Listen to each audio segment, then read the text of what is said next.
ibihe byiza nanone wowe inshuti umukunzi wa Real Media TV udahema kudukurikirana rwose umunsi ku munsi wakanze kuri subscribe. Reka ngushimire cyane narakubwira ngo uri umuntu w'agaciro kuri twebwe.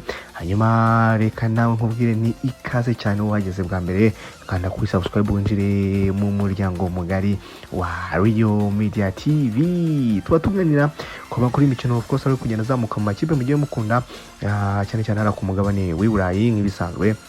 Niyo makuru tuba tugenda twiganira uri kumwe nanjye Sam Kayiranga, mba ndi kumwe na mugenzi wanjye Vode Dusenge agenda dufasha rwose amakuru menshi abagiye azamuka nawe cyane kuri updates.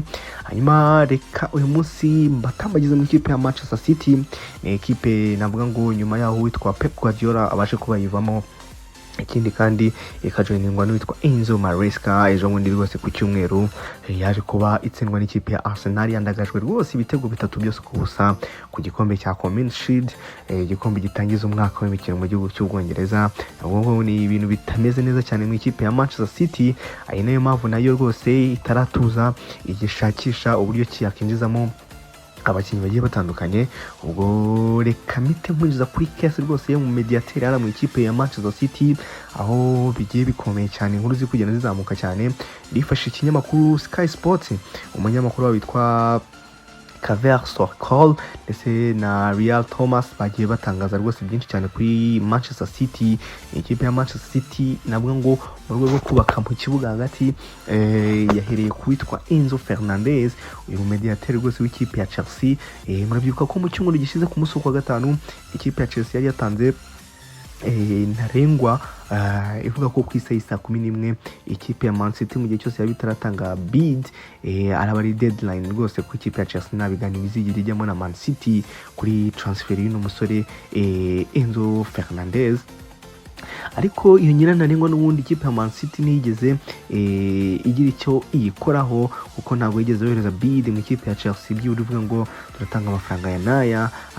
Mu gihe cy'ikipe ya Chelsea rwose iravuga ko agaciro k'uyu mukinnyi ari $120 z'amapound kugira ngo uyu musore abashe kuba yasohoka mu ikipe ya Chelsea. Ni umusore utorowe cyane n'abakunzi b'ikipe ya Chelsea, cyane ko ku munsi wa gatandatu rwose ubwo ikipe ya Real Sociedad yakinaga n'ikipe ya Chelsea, umukino wa gishuti rwose, umukino banatsinzemo, witwa Enzo Fernandez yaje kuba yinjiye mu kibuga anasimbura, ariko abakunzi b'ikipe ya Chelsea bamwakira n'induru nyinshi cyane baramubowinga. Byumvikana ko rwose umusore atorohewe kuba hariya mu ikipe ya Chelsea mu mujyi wa Londres. Hanyuma wakibaza uti ese ikipe ya Man City irabikora iki muri iki gihe tura ibyumweru bibiri kugira ngo summer transfer window ibifunze, kuko ku itariki ya mbere z'ukwezi kwa 9 isoko rwose riraba rifunze. Ubwo rero ikipe ya Man City igomba kuba yadesize cyangwa yanzuye niba isoko rizarangira uyu musore bamuzanye cyangwa se ikipe ya Chelsea ibyivanzemo uyu musore nave mu ikipe ya Chelsea. Mu kwezi kwa gatanu abahagarariye witwa Enzo Fernandez baje kuba rwose bavuga ko Enzo Fernandez atazava mu ikipe ya Chelsea mu gihe cyose ataba atanzwe amafaranga agera kuri $120 z'amapound. Hanyuma nkuko nabikubwiraga kare, deadline yo ku munsi wa gatanu ikipe ya Chelsea yasetinze n'ubundi ikipe ya Man City byanye ntakitanzeho nubwo rwose akibura ukwezi. Ubwo witwa Enzo Fernandez, umusore w'icyose w'ikipe y'igihugu ya Argentine wagize igikombe cy'isi, nabwo ngo nawe cyari cyiza ariko biza kwanga ku munsi wa nyuma ubwo yanabonaga n'ikarita y'umutuku, murabyibuka rwose. Ariko ni umusore nyine nyuma yaho rwose yagize finale mbi no mu ikipe ya Chelsea yakiriwe nabi cyane, abakunzi b'ikipe ya Chelsea bamwakira nabi bamubowinga ku mukino bakinaga na Real Sociedad bakayitsinda ibitego 3-1. Ubwo ni na nyuma yaho rwose last season murabyibuka ko uyu musore rwose yaje kuba ahagarikwa agahabwa ibihano rwose n'ikipe ya Chelsea. Nyuma yaho rwose amakuru rwose ari kuzenda azamuka menshi cyane ari kugenda amuhuza n'ikipe ya Real Madrid, bikongeraho n'amagambo yaje gutangaza ubwo yari muri international duty cyangwa yari mu ikipe y'igihugu ya Argentine. Discipline yo rwose yaje kuba iguranamo muri sezo ishize rwose byaje gutuma n'ubundi ikipe ya Chelsea imuhagarika. Kuva icyo gihe rero witwa Enzo Fernandez ntabwo bimeze neza mu ikipe ya Chelsea, ni nayo mpamvu wumva amakuru menshi ari kugenda amusora muri no ikipe ya Chelsea bitewe n'izo nkuru zagiye zimuvuga ko. Reka nkwibutse ko kandi muri uku kwezi kwa karindwi kugitangira ikipe ya Madrid yasohoye statement ivuga ko uwitwa Enzo Fernandez batamushaka, uvuga ko Enzo Fernandez batamukeneye. Nyuma y'aho ibinyamakuru byinshi rero byari bikomeje kumwerekeza mu ikipe ya Real Madrid hariya mu gihugu cya Espagne.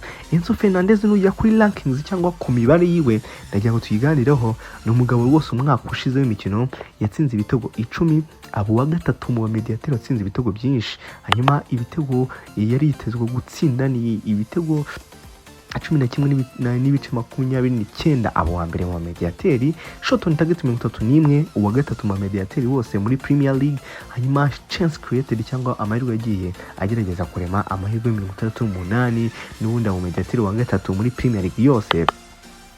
Icyo bita through balls attempted cyangwa y'amapasi ucomekera abandi, yatanze passes zijya ku 1755, abo wa gatandatu muri Premier League yose. Byumvikana ko ari umugabo rwose ufite imibare myiza cyane. Ikindi kandi nubwo ikipe ya Man City ikiri kumwirukankaho, Man City nanone iri ku musore witwa Bouadi, umusore w'umunyamaroc. Ni umusore rwose ikipe ya Man City itari yakuraho amaso. Baracyari mu biganiro n'ikipe ya Lille kugira barebe ko bazana rwose uyu musore w'umumediateur ukiri muto cyane w'umunyamaroc Bouadi, kugira ngo barebe ko yaza akabasimbura witwa Rodri ndetse na Fernandez. Rodri bivuga ko rwose byamaze no kurangira mu ikipe ya Barcelona kuri $65 ikipe ya Lille rwose nayo irimo irareba uburyo ki yaseringa uyu musore Bouadi cyangwa yamugurisha kuri $85 z'amapound. Ikindi kandi ibiganiro bikomeje kujya mbere hagati y'ikipe ya Man City ndetse n'ikipe ya Lille nk'uko byemejwe n'umutoza w'ikipe ya Lille yitwa David Ancelotti muri weekend ishize. Hanyuma uwitwa Fernandez, uyu muholande rwose nawe biravuga ko ashobora kuba yajoininga ikipe ya Al Qadsiya yo mu gihugu cya Arabia Saudite kwagera kuri $51 zose z'amapound. Hanyuma bakareba ko amafaranga bayakoresha bakazana witwa Bouadi. Ubwo ni nako witwa Rodri rwose bivuga ko medical test iri vuba cyane muri kino cyumweru mu ikipe ya FC Barcelona kuri $35 z'amapound, akaba yajeninga ikipe ya FC Barcelona. Hanyuma bakareba ko ayo mafaranga bamugurishije bongeraho andi, bakareba ko bagura witwa Enzo Fernandez cyangwa bakongeraho make bakareba ko bagura witwa Enzo Fernandez kuri $120. Ni umugabo wahaye ikipe ya Man City byose byashobokaga, arimo Premier League zigera kuri 4, Champions League, atwara Ballon d'Or mu ikipe ya Man City. Byumvikana ko rwose ari umugabo wayifashije byinshi cyane, yaburaga umwaka umwe kuri contrat yiwe. Ikindi kandi byitezwe ko agomba gusinya imyaka 4 ya contrat ikipe ya Barcelona ku myaka 30 y'amavuko. Umusore rwose wanze no kuba yakongera amasezerano mu ikipe ya Manchester City. Icyo wakibaza rero ndi no gusoza, wakibaza se agaciro ka Enzo Fernandez ndetse na ka Rodri byahura. Icyo wamenya nuko ikipe ya FC Barcelona yamaze kuba yemera ko igomba gutanga $65 kuri Rodri mu ikipe ya Man City, ariko ikipe ya Chelsea mwibutse ko yo irimo irashaka $120 z'amapound. Bivuze ngo ushaka kwibaza uti impamvu iri gutuma Enzo Fernandez ahenda kurusha Rodri ni iyihe? Rodri uyu mugabo rwose utwaye Premier League zigera kuri 4 ndetse agatwara ibikombe byinshi na Man City. Ni umugabo umaze kugeza imyaka 30 y'amavuko. Icyo ni icyambere. Ikindi kandi buriya y'agaciro k'umukinnyi kagiye kuba kazamuka bagendera ku myaka, bakareba ingano ya contrat afite ndetse bakareba na current form afite ndetse na equipe arimo muri ako kanya. Ibi byose nujya kubireba neza urasanga witwa Enzo Fernandez ariwe ufite agaciro kari hejuru cyane. Ni nayo mpamvu ubona ko ikipe ya Arsenal ya Chelsea Prito ishaka $120 kurusha uko ikipe ya Man City yafashe $65 za Barcelona kwitwa Rodri Cascante. yo yari amakuru by'umwihariko y'amatransfer ari kuvuga mu ikipe ya Man City. Reka ngushimire cyane wowe wadukurikiye n'ubundi utakuyeho gashingiye cyane, hanyuma ukandi kuri subscribe kuri Rio Media TV video zikomeza tubane 5 kuri 5. Amakuru y'imikino nakagaruka. Ciao ciao, ndabakunda cyane.